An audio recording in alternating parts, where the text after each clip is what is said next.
My fellow Kenyans, today I want to talk about the political shift that has happened in Kenya.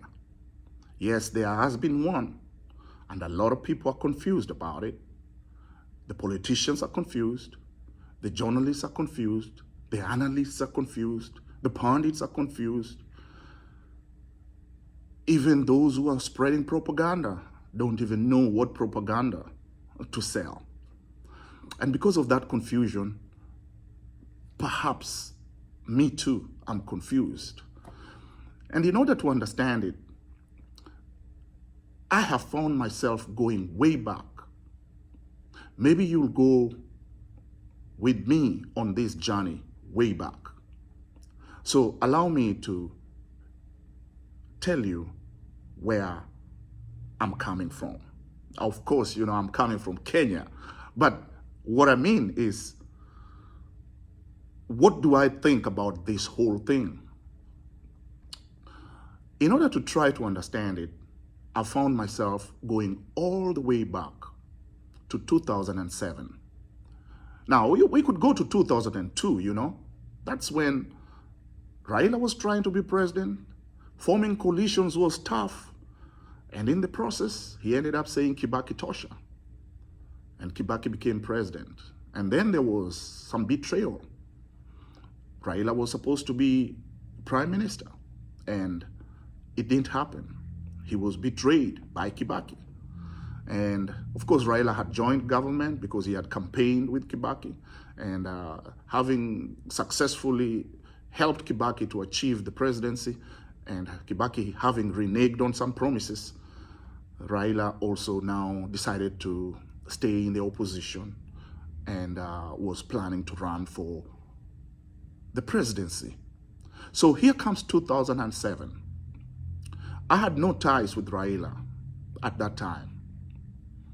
I didn't know much about his plans, and I was found thrust into needing to talk to him or needing to bring him closer so that I could understand how I could be of help, and at the same time, I could help some friends. And who are these friends? So here's where I'm going to tell you just a small story. Allow me to do this, please. So I'm in Tallahassee, Florida. And in Tallahassee, you know, every Friday after we work very hard, we used to go for happy hour. We would gather a few African friends and we would sit in a restaurant somewhere, and we would, you know, drink a beer or two as we decompress. And on this day, we were joined by an African-American by the name Dr. Willie Butler.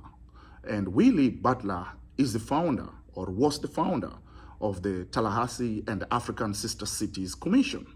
Oh, no, not commission. Dr. Willie Butler was the founder and president of the Tallahassee and Sister Cities Coalition. This is an organization that he put together. He is a history professor. He put this coalition together so that he could allow Tallahassee, the city of Tallahassee, yes, he had talked to the administrators of the city, that includes the mayor and the commissioners, to allow him to make friendship with other African cities. And by doing that, they would come to an agreement whereby students, say from Dar es Salaam, would come and study in Tallahassee and pay Tallahassee fees, like somebody living in Tallahassee. Because, you know, usually fees is in different categories. If you're a local, you pay the local fees. If you're a foreigner, you pay foreign fees, which can be expensive. And so if Tallahassee became a sister city with another city, then there was mutual benefits. Of course, students from Tallahassee could go to that city as well and study there and pay the local fees there. And then, of course, there was also some exchange programs, which I'll come to later. And so Dr. Butler was struggling to popularize this organization. And he lamented to us Africans, you guys, you from Africa, I'm trying to help you bring your, fellow citizen here to study and pay less money. So how can you help promote my organization? And we asked him, how do you want us to help? And he says, he's been struggling. He's been struggling for a long time. And he thought that if he got somebody, maybe a politician, maybe a president, to come and visit Tallahassee, then, and that is with his invitation, then his organization would be popularized. And so some names were thrown around, Jakaya Kikwete, Goodluck Jonathan, the names were thrown around by folks who really were not serious, or we were just having happy hour with beer guys, so I don't know how serious they were. But at that point, I asked Dr. Butler, do you know Raila Odinga? And he said, yes, I've read about him, but mostly I've read about his father, Jaramogi Oginga Odinga. Ladies and gentlemen, what you don't know about Dr. Butler, Dr. Willie Butler, is that he was a history professor. He had a PhD in history, which I think mostly focused on the African American and the African. So Dr. Butler, having that knowledge and hearing about the name Raila Odinga, he said, can I really get Raila to Tallahassee? And I just told him, how bad do you want him? He said, I need him. I need him bad. I need somebody who's going to help my organization advance. So to make it short, I decided to help him. I did not know how to start, but a few inquiries here and there led me to several other inquiries, which gave me some key people who eventually I was able to reach the Raila Secretariat. And having communicated with them with several letters, and Dr. Butler also helped, it reached a point when an agreement was made that we bring Raila. He agreed to come on certain conditions, which maybe for the purpose of just entertainment, let me say them. Raila said, we have to pay for the air tickets of a few of the people who are going to be in his delegation. And we agreed. At that point, I think I was able to foot the air ticket of one person. And therefore, the time came. At that point, I didn't really know who Raila was going to bring. I do remember at that time, he talked about bringing, I think there was a Cecily Mbarire, and there was Abdul Jilo Bahari, and there were others who were to come, but I think he had about 5 people who were coming. Now, Raila coming to the United States was not the first time, and I believe a lot of you know that Raila, when he comes on his United States tour, he doesn't just visit one place. And so with that invitation that we were able to extend to him, and after he accepted it, obviously he's like any human being, is that if you're going to Kakamega, for instance, you know you're going to pass through Mbale, or you're going to pass through Eldoret, you're going to pass through Kisumu. You can't go to the west and you don't visit the rest. So Raila made arrangements, and he was to go to Washington, D.C., I believe, Philadelphia, and all that. And what happens, because now I had to learn this, is that everywhere Raila goes, he had his host, the main host, somebody who would host him there. Which happens that now he was coming to Tallahassee. I was going to be the host. And that's where I started learning a lot. I had to talk to the people who handle Raila, people who arrange his travel, people who advise on a lot of things, including security. And I was told, beware. You have asked for Raila to come there. Raila is just not an ordinary person. If anything happens to him there, people will hold you liable. Therefore, make sure he is safe. Make sure you have handled him with care. And they wished me success. And I want to let you know, sometimes you need to be careful what you wish for, because I don't know about you, but think about the days when you used to have visitors. And there are some visitors whom you can just invite and they come and you don't even have to do much and all that. Then there are some visitors who you can invite them. And then when they're coming, you got to be prepared, and you're going to spend and you're going to take time to entertain them, and you're going to do this and that. So if you know those kind of visitors, I want you to think about when you're hosting an important dignitary, the hassles that you will be undergoing when you're inviting your ordinary important friends, multiplied maybe 10 or 20-fold. So realization came that I was not just dealing with a small thing. I was dealing with a big thing.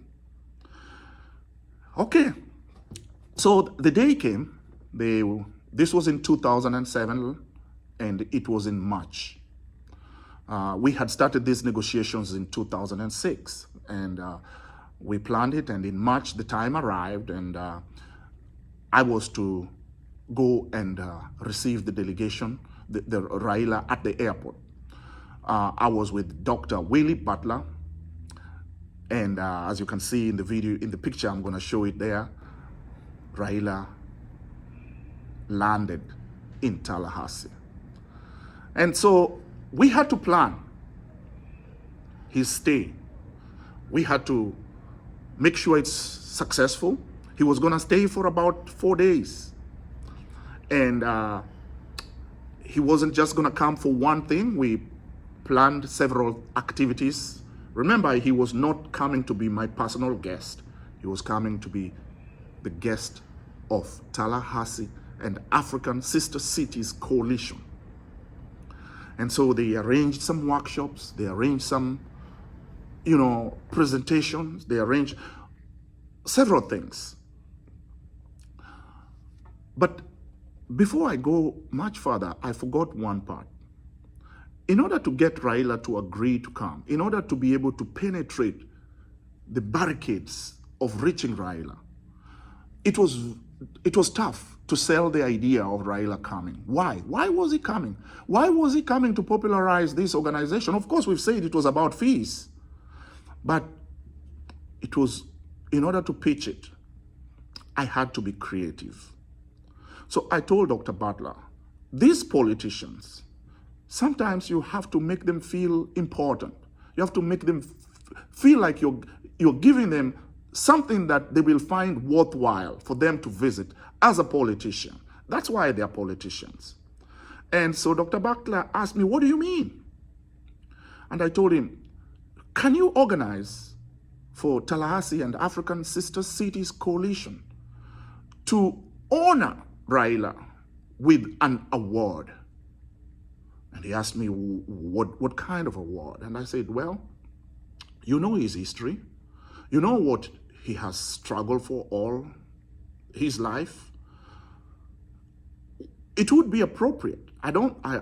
Or maybe it would be nice if you gave him an award, a certificate of something. And Dr. Butler said, okay, I'm going to think about it.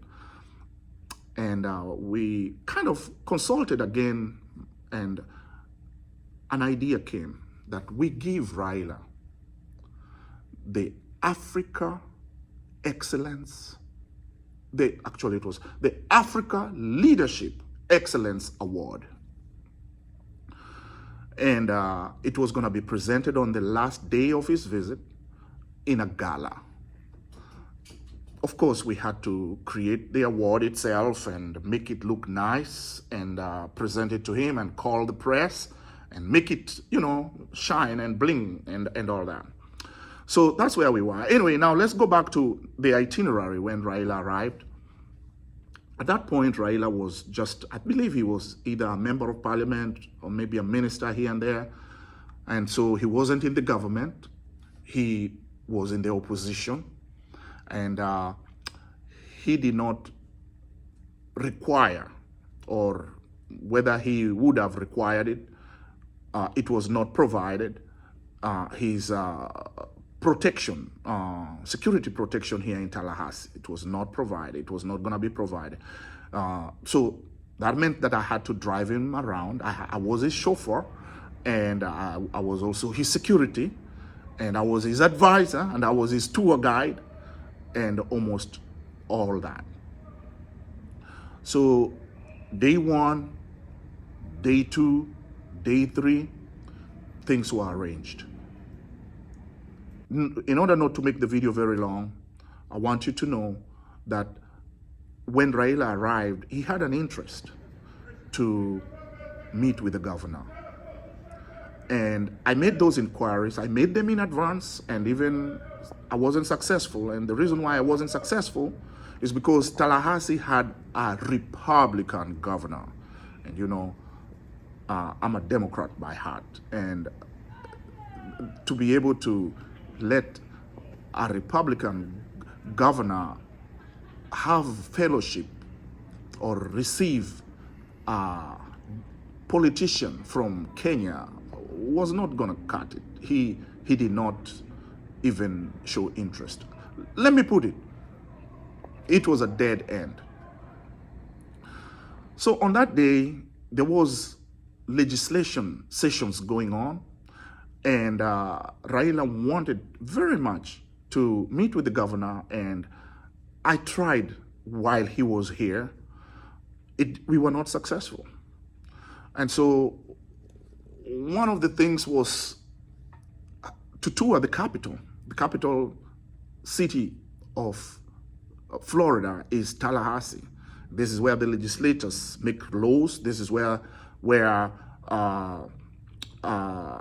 you know, this is like Nairobi compared to, in comparison, the legislators live here, and whenever there are sessions, you know, there is a lot of politicians around. So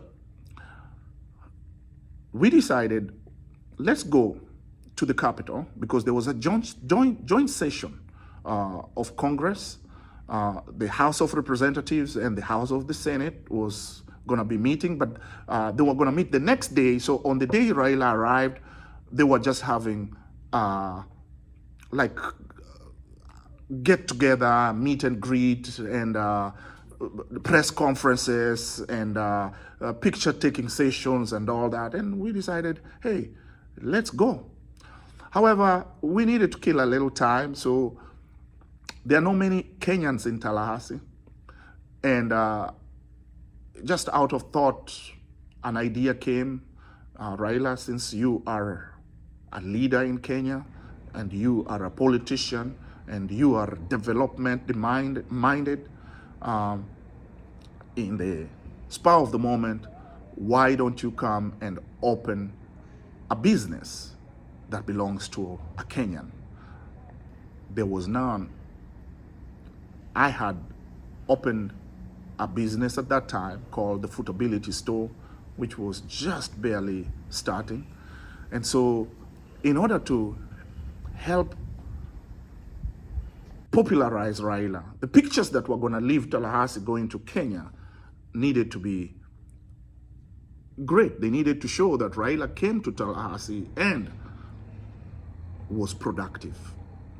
So we crafted that, and he was gracious enough, and he came and he opened the Footability Store officially. That is a business owned by a Kenyan. And then we went to the Capitol, and we tried to meet with the politicians. I didn't even know them, to be honest. I don't know the politicians I didn't know the politicians in Florida. I didn't care less. And so we arrived there with Dr. Butler and Turo and a few other people. I'm telling you, we really had no plan. There was no way to talk to these people to tell them, hey, here's a legislator from Kenya. Can you say hello? I mean, it didn't really jive. It didn't work. So we were basically just snapped by a lot of people and all that, and even the press didn't really know us. It was a bad situation. And in order to make the situation good, we decided to do our own press conference and share it with the news outlets here in Tallahassee. And I didn't even know who the reporters were. And that's where my little old skill of being an actor came in. I grabbed the microphone and I said I was going to be a journalist to interview the Honorable Raila Odinga. And we did the interview. The interview was basically about his thoughts and about his plans for Africa. That's where I'm trying to bring the connection. And it is at that point that Raila talked about his vision and his desire to have a united Africa. Raila stated he was a pan-Africanist. He was an Afro-optimist and not an Afro-pessimist. And he lamented why Africa did not go the way some of the fathers of the African nations wanted, the United States of African way.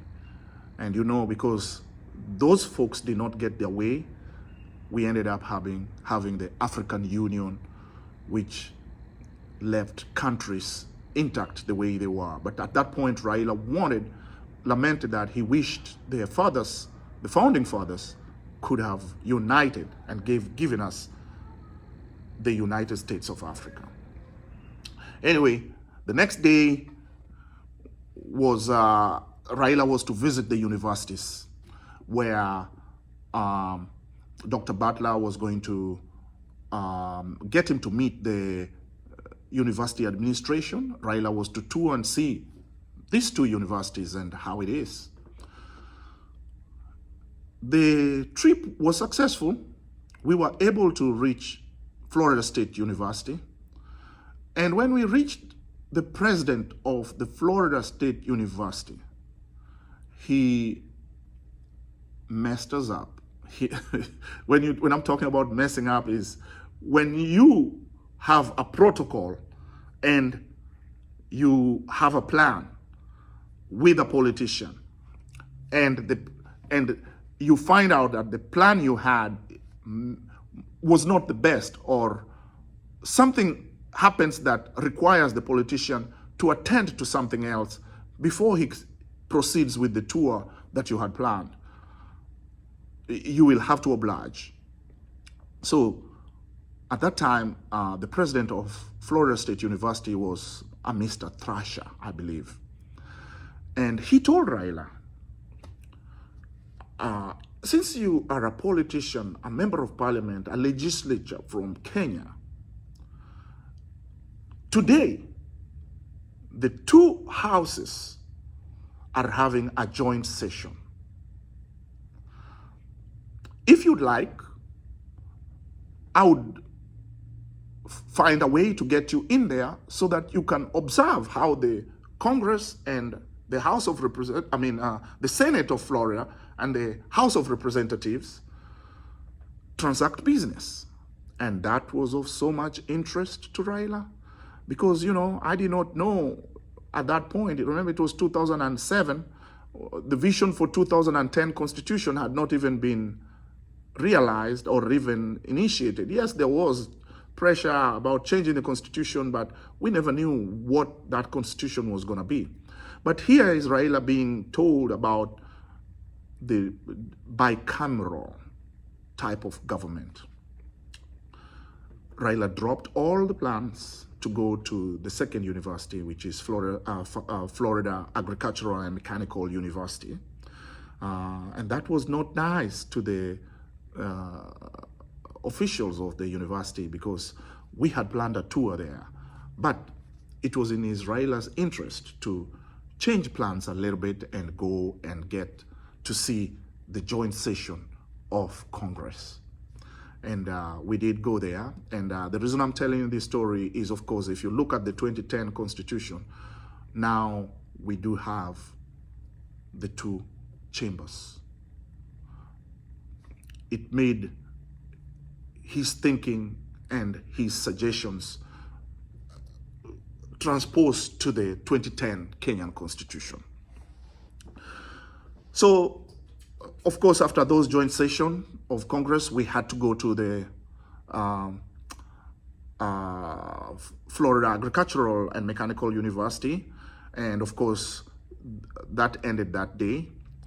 And then on day 3 now, we spent time in a seminar. Many Africans in Tallahassee were to come, and we were to brainstorm, and there were sessions led by different types of professors, and ideas were being brainstormed. And the reason I want to tell you about this is because some dreams were expressed there. Again, Raila, being a Pan-Africanist, he came up with an idea that there are European banks, there are American banks, but Africa, the finance is country to country.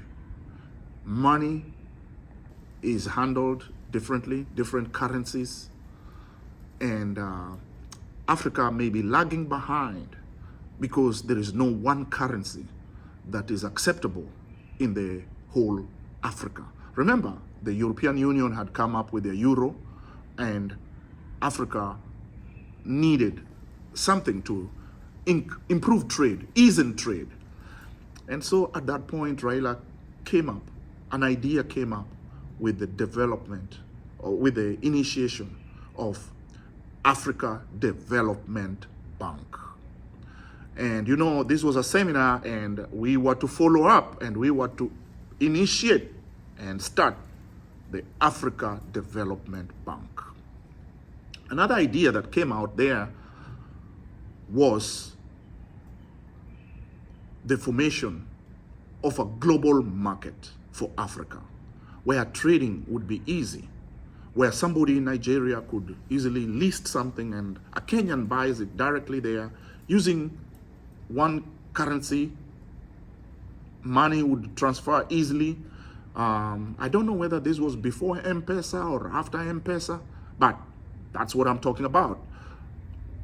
The way Kenya was able to get into the mobile money, we were talking how we could initiate trade that would ease the transportation of goods, the exchange of goods, and the ease of business people, mama mboga, baba mboga, or boda boda, not just trading locally, but trading across borders and across different states.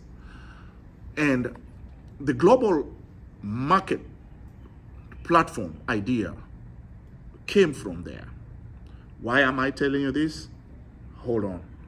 I will come to it, and I will connect it later. So that was day 2. That was day 3. And therefore, let's go now to day 4, when actually at the end of day 3, we also had a gala where Raila met the Kenyan community, and it was just nice. You know, whenever Raila visited these towns, the Kenyans came together. There are not many Kenyans in Tallahassee at that time. I want to say maybe the maximum number of families was probably 15 or 16. And so we got together in a restaurant, and not a restaurant, but in a, center, and we had dinner together, tukakula nyama choma, and we enjoyed, music, and it was a nice evening. And then, of course, here comes day 4, and this is where now in the gala, Raila was to give his keynote address, and which would culminate with him getting the award, Africa Leadership Excellence Award, which was given to him by the Tallahassee and African Sister Cities Coalition. A lot was said in that gala, and the feeling was like, here is an African leader we have After all those talks and after all that feeling of wanting to be together, here was somebody who is a mover and a shaker. And we decided he was going to be our African president. He was going to be like an African symbol. We came together, Nigerians, Kenyans, many people, we came together. Tanzanians, Cameroonians, and we awarded Raila the African Leadership Excellence Award. It was nice. And so during these 4 days that I spent with Raila, we also had personal talks. And, you know, maybe it's because I'm inquisitive, or maybe it's because there was really nothing to, if I wasn't talking, maybe we wouldn't talk. So, and of course, Raila is jovial. Raila is very knowledgeable in a lot of things. He asked a lot of questions about Tallahassee, about America, about how Kenyans are doing, about how Africans are doing. But at the same time, I also asked him several questions. And yes, his interest was to become the president of Kenya. He said he had a vision for Kenya different from the others. He said time had been wasted because certain countries, and I'm sure you've heard this talk many times, he has used it many times. He has said at the time of independence, Kenya's economy was at the same level with Singapore. But look at Kenya today and look at Singapore today. And he said it's because of leadership. And he felt he could make it. Raila left Tallahassee and he was heading to London, where some political meeting had been organized. He was to meet with other politicians from the Rift Valley and from Central. And you know how Kenyan politics is. It's about interest. And it's about who will you be seen in the picture with. And before you know it, the people who Raila was to meet in London all scattered and all gave reasons that they could not meet. Raila went to London and he was alone. And yes, of course, he met Kenyans in England, in Britain. But to tell you the truth, he was betrayed and snubbed by politicians. Therefore, Raila returned, and of course you know how the 2007 election ended up. He formed a coalition between, I think they were calling it the Summit. There was Norman Nyaga, there was Ruto, there was, I think, Mudavadi, if I'm not wrong. There was Balala. I think there was Ntimama. There was several people in the Summit, and they strategized. And, oh, let me say this. You know, when Raila was leaving, because we were talking so positively and because we were feeling so strongly about the 2007 election, Raila told me to buy a goat so that when he wins, we could have a good time and, you know, kill the goat and invite a few friends and eat and celebrate. And as I was driving him to the airport, and I said, that's a good idea. And I said, you know, I'm going to call this goat Kibaki so that when you beat Kibaki, I will slaughter Kibaki and we eat the goat. It was just a joke. But anyway, we know how that election went. Raila was ahead in that election. In one evening, Raila was, I think, ahead by almost 500 or 300,000 votes. And then guess what? There was a total blackout. And when the lights came back, Kibaki was ahead by 500 votes. And very quickly, he was declared the winner. I think it was by Chesoni. And very quickly, the Chief Justice, I think it was Marty, I could be wrong, arranged for Kibaki to be sworn in in the State House in the evening, very late in the evening. They say it was at night. And that was the trigger for the 2007 post-election violence. A lot happened.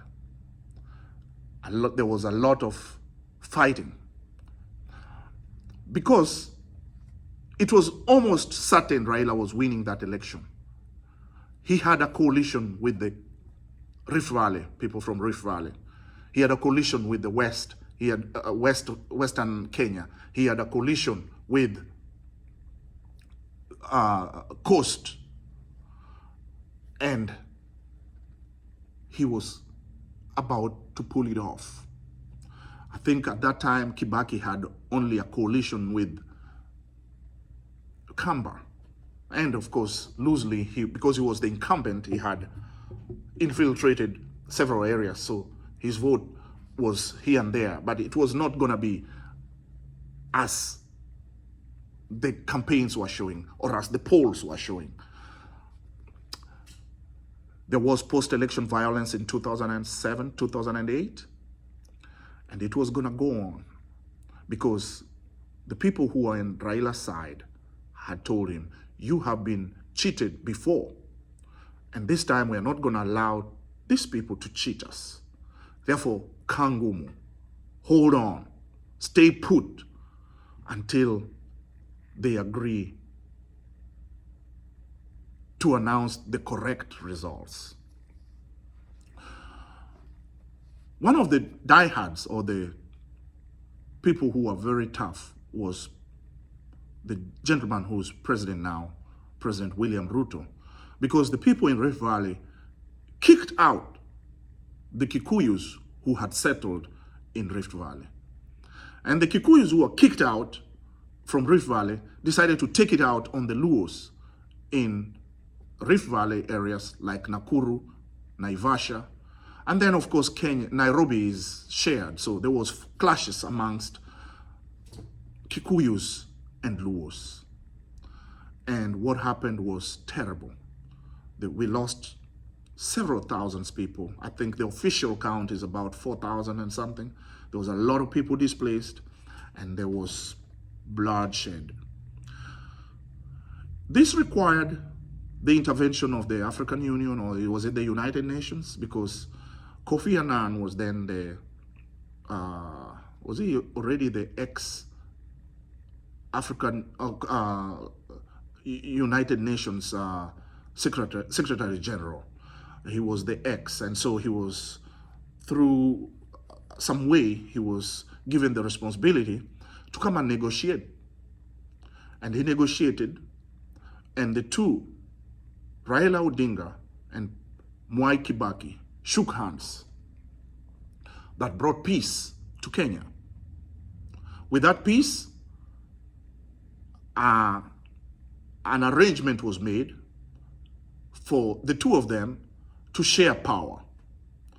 I'm not a lawyer. It is there in history, whereby an accord was written, a national accord, that allowed for the creation of the position of Prime Minister, and Kibaki remained the president. And Raila being Prime Minister, he was allowed to nominate members of parliaments, and Kibaki also is members of parliament. And they were to share power 50-50. We all know it never went like that. It was probably a situation that cooled off things, but power was not quite shared. But in any case, Raila was the Prime Minister. So I need to move a little faster here, because I know the video is long, but I need to talk about it so that you understand where I'm coming from. While Raila was Prime Minister, somewhere having visited Tallahassee, one of my good friends, Dr. Barack Abonyo, also was trying to, by the way, we were never able to make Nairobi a sister city because of the politics in Tallahassee. My good friend, Dr. Butler, who helped Raila arrive or come to Tallahassee, lost his position in the school. And therefore, he could no longer continue with this Tallahassee and African Sister Cities coalition. To cut the long story short, Dr. Butler ended up relocating to Kenya, and he has been in Kenya all these years. I believe he has a family now in Kenya. But those who are left, like my good friend Dr. Barack Abonyo, who was a molecular biologist, had convinced the university, which was the Florida Agricultural and Mechanical University, a historically black college, to enter into a memorandum, an agreement, whereby students from Kenya could come to Florida Agricultural and Mechanical University and learn and pay the same amount of money that locals are paying. And students from here could come to Kenya and learn with the same fees. And the good part was also that the universities could do exchange program, whereby if, let's say, 10 students were coming to Nairobi or JK, the Kenyatta University or Moi University or Maseno University, 10 students could leave FAMU and come to Kenya and study for free, while the others who come to the US also would come and study for free in exchange programs. And when that deal was struck, Raila was prime minister, and so Raila came the second time. This time, Raila coming as prime minister was a little different. Why? Because a lot of his security and I couldn't drive him, I couldn't be as close with him, was because he was protected. He was offered the Secret Service protection as the Prime Minister of Kenya. But Raila did come the second time, and we, again, were honored, and he signed a memorandum of understanding with Florida Agricultural and Mechanical University. You'd think it was the last time, but surprise, surprise. The university, 2 years later, that was 2010. In 2012, or right about then, when the term for the prime minister was about to end, remember now the constitution of 2010 had been promulgated.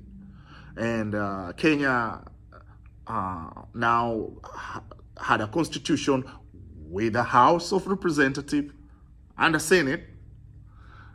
And of course, there was a lot that came out of that constitution. Women representatives, the disabled were represented in the chamber of legislatures, and some constituencies were added, and so on. There was a lot of benefits from that, which came from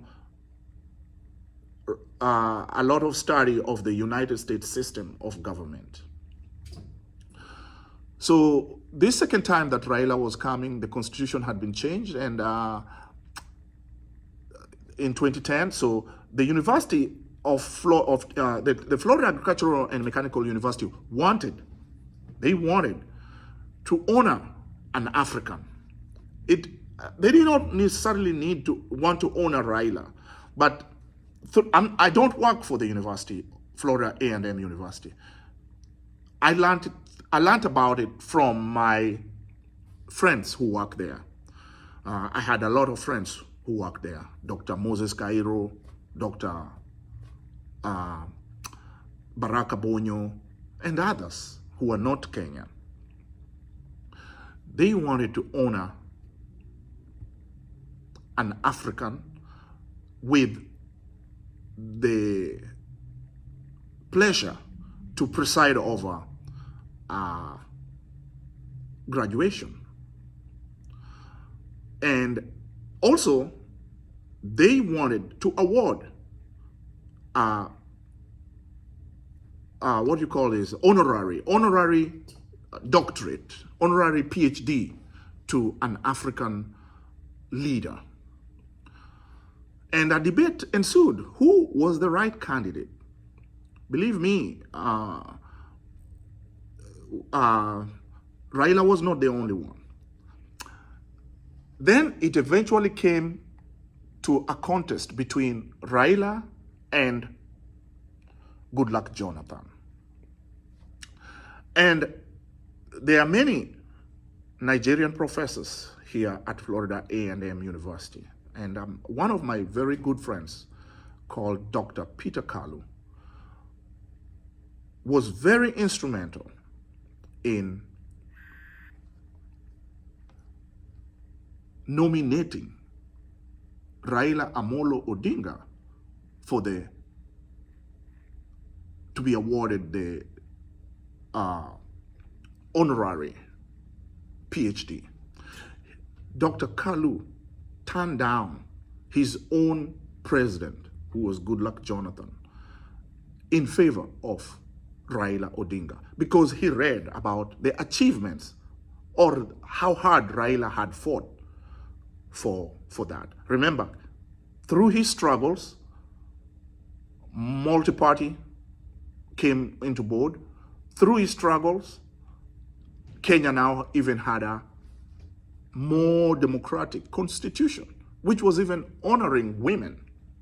And so, having studied all that, it was time to give an award to somebody who has done great for Africa or for an African country. And that's how Dr. Peter Kalu, when it came to making those recommendations to his provost and the president of Florida Agricultural and Mechanical University, he picked none other than a Kenyan named Raila Amolo Odinga. And so Dr. Baraka Bonyo also played a very big role in getting Raila back to Tallahassee to be honored. And that's how Raila was given that PhD. So in these 3 times that Raila visited Tallahassee, I interacted with him. I got to understand him. And I got to see how much he loves Africa and how much he wanted to serve in a capacity to lead Africa, how much he wanted Africa to unite. Suffices to say that when Raila lost the elections of 2013, and subsequently again he lost in 2017, and I'm using the word lost because that's the official position. We can talk politics whether he actually lost or not. We can ask Oraro, why were you late in presenting the real evidence in 2013? And then in 2017, we know those elections were overturned because they were not valid. They were not done in accordance with the way they were supposed to do, like the Supreme Court of Mr. Maranga had said. So those 2 elections came and went. And so what am I saying? I'm saying that I learned that Raila had a desire to be president, and he had been trying, and he also has been trying. He eventually again tried in 2022, and for some reason he is not the president of Kenya. So having come to the realization that he gave it his all in 2007, in 2012, I think 2013, in 2017, and in 2022. Not to mention that he ran, I think, in 1997, when Matiba, Kibaki, and a few people were running, and he didn't win. Raila had tried many times, and he didn't win. This is my thinking. If it wasn't meant to be, it wasn't meant to be. And I think that Raila has come to that realization that he may not be president. There is pressure from the opposition, from Raila's own people, for him not to quit. There is pressure from the government side that Raila needs to retire because they fear him, because he is a mobilizer, because he can, as long as he is president, as long as he is running, they're in trouble because somehow they have to do something to beat him. They have to rig. Sometimes people have to die in order to beat Raila. And so the pressure on Raila's side not to quit, to me, is the hardest pressure. That is the hardest pressure Raila is undergoing. How do I leave politics when I've not achieved what I want? When the people who believe in me think I'm still the best shot, the best bullet they got. When they still think that no one else can, or no one else can, and no one else deserves to be the president or in our formation other than him. The pressure that people are putting on him is greater. It is greater than the pressure of simply facing his opponents and telling them, listen, you can have it. Raila can say, you can have it, and he can walk away. And therefore, when this opportunity to become the chairman of the Africa Union Commission, in my opinion, this is what Raila has finally realized, that this is what is best for him now. There's many people wanting the presidency of Kenya, including people he has mentored. There is people who want to remain president. There is talk among the people in the government that somebody will do 10 years and another one may do 10 years and they may rotate it over and over. So they also want the presidency. But when Raila has thought about this, and this is my thought, is that you got to know when to hold. You got to know when to fold. You got to know when to walk away. And you got to know when to run. Raila is not folding. Raila is not walking away.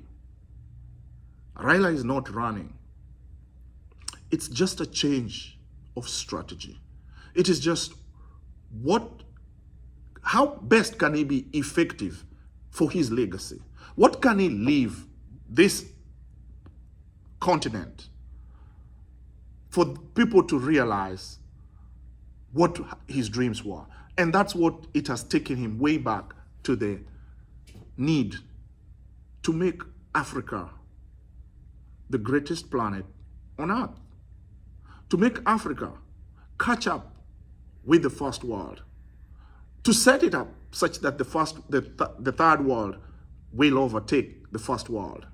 And how do you do that? By being a leader and leading the way. And the award we gave him, to me, is almost like, I'm not saying I'm a prophet. I'm not saying I'm not superstitious. I'm not saying that it is equivalent to what he's going for. But in retrospect, looking back, it was kind of a blessing. We blessed him with that award.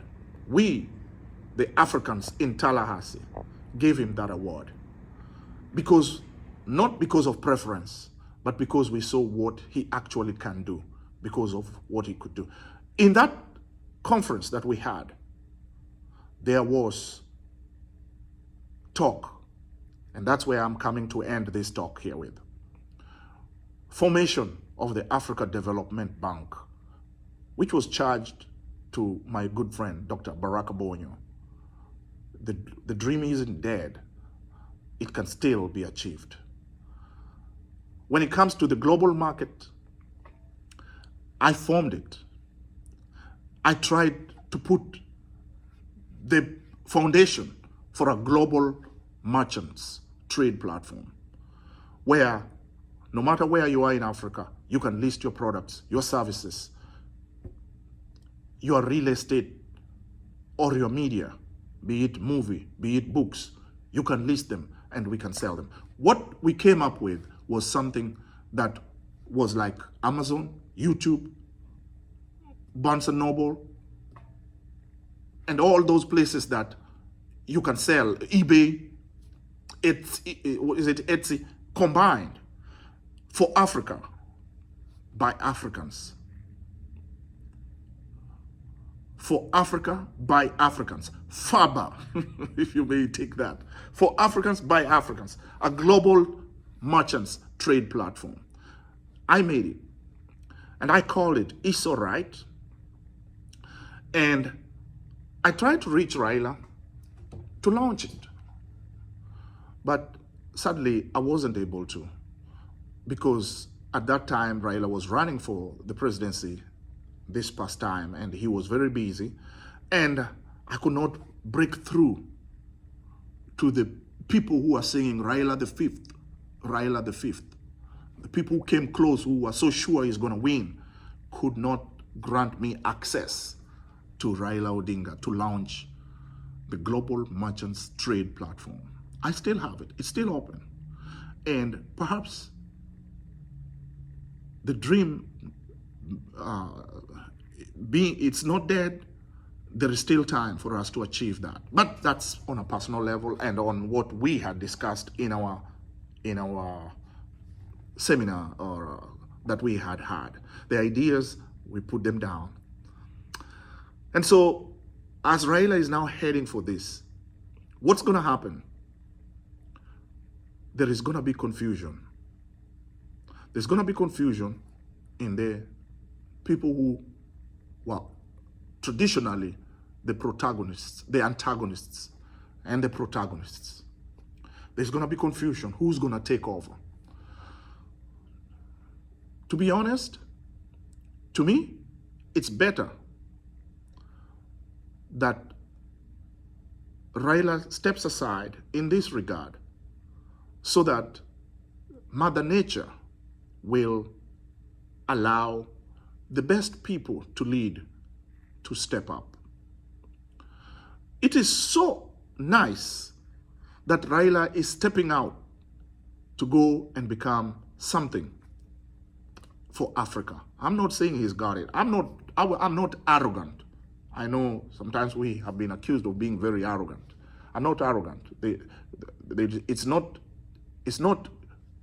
not got it yet. It's not been achieved. Raila is going to campaign. He's going to require even some of the people who have traditionally been his enemies to support him. There's been goodwill, but there is some who will play games.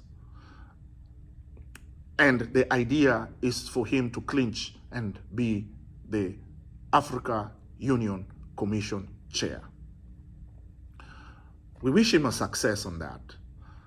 And we wish Kenya and East Africa and Africa a success in this new era of change to make Africa the big, big place that it is. A lot of people, even here in America, don't know how big Africa is. Some people think that leaving Mombasa, going to Ghana, is like leaving New York and going to California. And I tell them, no, no, no, it is way bigger. So with this, ladies and gentlemen, I hope you have enjoyed my video, and I will talk to you again on another night. Take care. Tiko grossa, kon banogo menna, achamo baweyo. Tiko grossa, kon banogi bo, achamo baweyo. Tiko grossa, nyoyo ginyuka.